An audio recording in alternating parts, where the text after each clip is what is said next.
I will start off. Please do. Hello and welcome to episode 24.5 of the Never Heard of It podcast. This is our mini episode of the week. I'm Craig Moorhead. And I'm Sean Harwell, and yes, we're here to talk once again about some stuff that you have heard of or are likely to hear of very, very soon. Very true, very true. As always, you can find us on the lines, neverheardpodcast.com. You can find us on Twitter at neverpodcast.com. Nope. You can find us on Twitter at neverpodcast. And you can find us all around the places that you go, places online that you go. Or offline. Or offline. Yeah. We might be there. You never know. IRL, as they say on social medias. So today we're going to talk about a couple quick things, and then we'll leave you alone. How about that? First up, Sean, how are you doing this week? Not too bad, Craig. Not too bad. Thank you. You're very welcome. You're very welcome. Now, Sean, I want to ask you about, you're a screenwriter, right? Yeah, every now and then. Are you a computer? Boy, no, definitely not. Okay, well, you might want to watch your back because recently a short film was made, short film by the name of Sunspring. It was written entirely by a computer utilizing, I believe, the neural network that we've heard so much about lately. You can find this short film online if you go to YouTube and type in Sunspring. I'm pretty sure it'll pop right up for you. Now, Sean and I just watched this short, and Sean, I want your honest opinion. Are you worried for your job?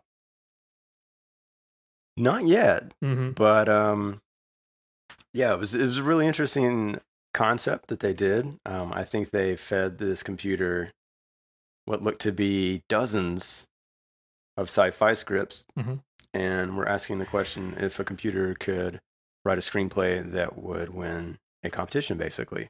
Yeah. And while the result is really, really funny, and a lot of that I think has to do with the fact that the dialogue tends to make no sense, but sounds very much like movie dialogue, just kind of extracted at random and placed together. But also, it stars Thomas Middleditch, who I think a lot of people probably know from Silicon Valley, and he's great as always. And Humphrey Kerr and Elizabeth Gray, whom I don't know, but are also very good in this. Mm-hmm. And yeah, it's fun to watch and kind of cool how they made it. There's some nice little visual gags as well. But yeah, it makes no sense whatsoever. And that's part of the joy of it. Yeah. And yeah, I think, at least for maybe another couple of months, my job is safe. But yeah, it's an interesting question to ask, I think, and it's an experiment that I think they could look at as successful in a lot of ways. I do too. I mean, I actually didn't know the actor because I haven't seen the show yet. So I kind of went in not really knowing anyone. And certainly a big part of it is how they present that. I'm sure reading that on the page is just a mess. I'm not even sure how you would envision it. So a lot of that has to do with, the performances and everything. But what I found most interesting about it is, again, this thing was fed the Matrix movies, Existence, Solaris, War of the Worlds. Yeah, I mean, just every big budget and middle budget and some low budget sci-fi scripts. And somehow the movie comes out having almost nothing to do with anything sci-fi at all. I mean, at one point he has a laser gun, and another point he's like, has his back towards some stars. It's very not even absurd, just oh man, this is nonsensical. I'm so tired. I can't even think of the word. Yeah, I mean, exactly. So it's very abstract, but really after watching it, the feeling I have mostly is like that I watched a drama. Yeah. I mean, it felt more just like people having an argument. Clearly there was some sort of, the computer certainly brought out some sort of relationship thing at the end. And what's interesting about it is not that you can necessarily trust a computer the computer's word, I guess. But it's just interesting that this computer looked at all these scripts and said the strongest part of these are the characters and sort of the relationships, and it has nothing to do with anything blowing up or races to stop anything. It's like this is kind of what it came up with. Right. No, I think that that's pretty telling in a lot of ways too about, the kind of movies that are successful in that genre. Just how much has to do with the director and the vision that they place upon this. Because reading it on the paper sometimes, excuse me, is not going to translate because you don't know what the hell Tatooine looks like just by reading it. You need somebody that can show you. Yeah. And all the people involved and all the crew and the production value of those movies has so much to do with the success of them. But at the end of the day, what needs to, I think, kind of come across on the page is that character stuff. Like, and if that's not there, you're dead in the water. And like, I think, it was kind of fun to look at this. I definitely thought about, at least the Soderbergh version of Solaris and, some of those conversations between the two leads in that, and even something like Gravity, I don't know if that was on that list or not, but it does seem like when you think about it, that is the stuff that kind of cuts through maybe in a lot of ways. I'm sure there's a lot of probably sci-fi fans who would scream in anger at that, and it's all about the idea and the concept and the what if of it all, but that is probably something that would be difficult to extrapolate from a computer, by a computer, I should say, is, like, this is what it looks like, them trying to, come up with a concept, a clear premise. Yeah, I think that's where it failed, I guess. Yeah. Well, and I would assume, I shouldn't assume, but I did anyway. I would assume that it's sort of looking at all these and finding the common ground. And that's where it's kind of picking its stuff out. Like, how, if this has more of this than that, I'm going to take this.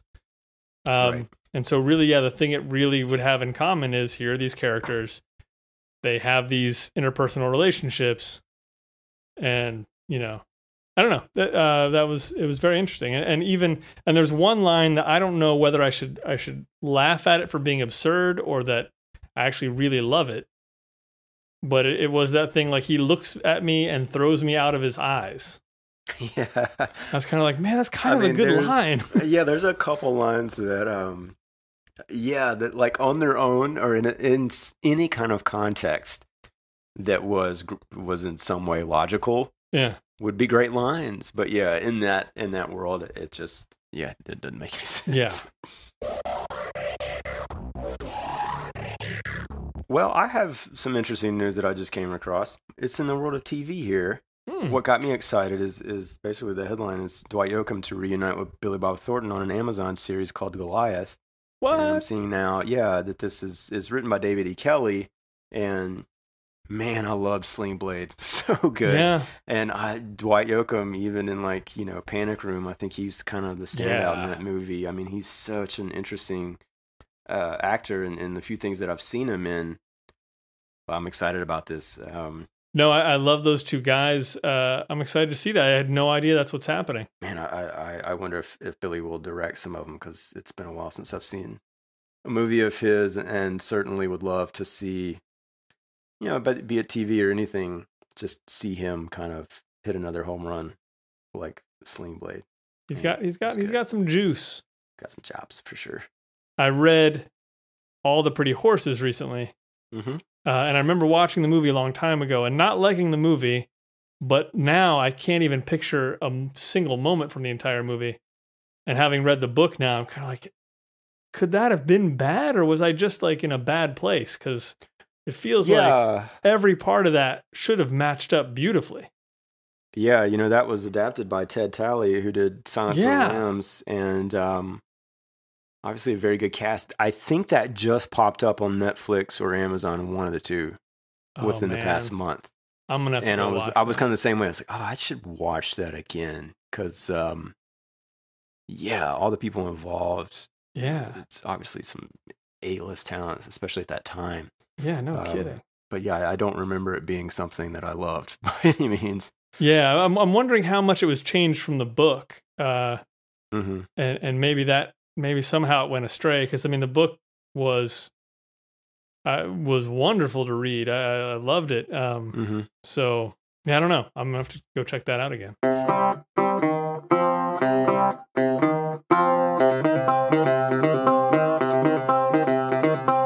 I have some more fantastic news, Sean. Oh, good. In the world's finest movie franchise, which is Fast and Furious. Oh, I thought you were going to go with Sharknado. Sorry. Okay. Not yet. I mean, they're only like 3 or 4 deep, right? I don't even know. This franchise has proven itself 7 times over, okay? And it's about to do number 8, and I'll tell you why, Sean, because Helen Mirren has now joined Fast and Furious 8. I didn't think I could be more excited. I think she's sort of replacing Paul Walker, but that's a rumor. So I have no idea if that's actually true. I can't wait to see her in a Scion. Yeah, my heart's racing already. If she's actually driving a car, oh yeah, nothing will make me happier. Please, she's got please. To. Yeah. Whoever's... Yeah, if they just throw her in there as sort of like the Moneypenny character. Oh yeah, yeah. Even if she's like a high-ranking government official who pulls them in and blah blah blah, and she's like, they have funny scenes with her and The Rock. I don't want any of that. I want her in a car. I want a Helen Mirren car chase so bad. Yeah. Okay.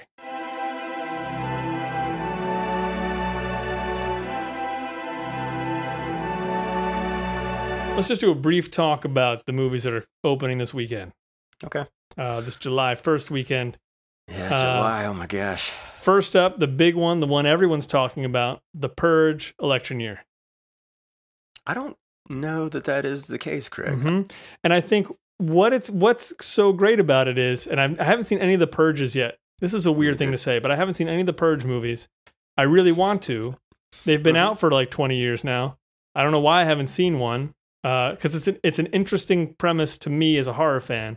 I agree as a non-horror fan. It's an interesting premise. And just the title of this one makes me want to really start watching these. Just the fact that they've made one for election year and it's now... They've got the great poster that has a sticker with an American flag that says, "I purged." Genius. Oh, man. You purgers. I can't wait to partake in your movies. I'm looking forward to it. The next one, I just watched a trailer for this the other day, and I feel like no one's talking about this, but it feels like a really big movie, and I don't know why.